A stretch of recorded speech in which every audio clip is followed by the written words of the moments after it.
louvado seja o nosso Senhor Jesus Cristo, para sempre seja louvado.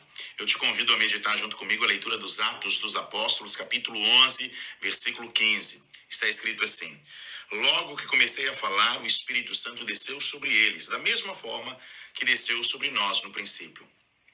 Meus irmãos e minhas irmãs, esta passagem bíblica está dentro de uma perícope, quer dizer, um trecho maior.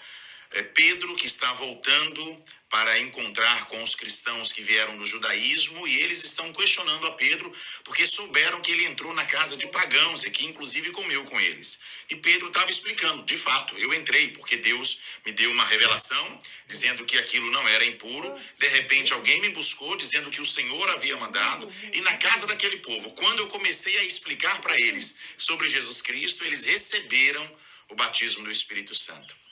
E é interessante isso porque hoje, por exemplo, como é que a doutrina da igreja nos ensina? Que para alguém ser crismado, receber o Espírito Santo, esta pessoa primeiro precisa ser batizada. O batismo é o primeiro sacramento e a porta de entrada da pessoa. Tanto que se a pessoa não é batizada, ela não pode confessar, ela não pode fazer primeira Eucaristia, ela não pode casar validamente se ela for casar com uma outra pessoa que também não foi batizada. Então, o batismo é necessário para que a pessoa possa receber todos os outros sacramentos. Mas nós estamos vendo que aqui no início, Deus não respeitou essa ordem. Ele enviou o Espírito Santo para aqueles que ainda nem batizados tinham sido. Eu digo isso com muito respeito e carinho, porque como padre eu devo obedecer às normas da igreja e não tem possibilidade de fazer diferente. Mas quando a gente vê alguém que não está de acordo com as normas da igreja, ainda assim a gente não deve julgar. Não devemos apontar o dedo, porque Deus é capaz de realizar as coisas na ordem que Ele quiser.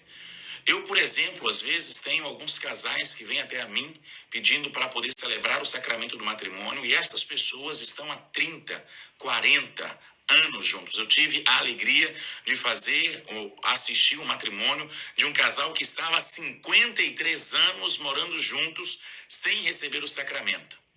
E quando eu olhei para a história daqueles homens, daquele homem, daquela mulher, cheio dos filhos e netos, eu não consegui deixar de ver a ação de Deus, que antes da celebração do sacramento já estava abençoando e alcançando aquele casal. Tanto que, se não fosse pela bênção, não conseguiriam viver 53 anos juntos.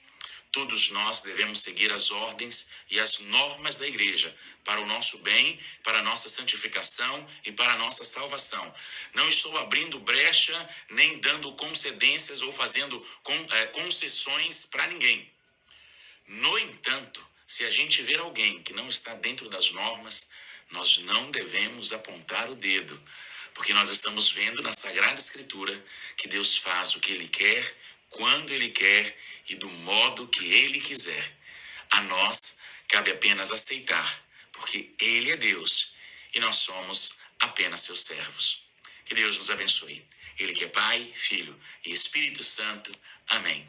Tchau e até amanhã.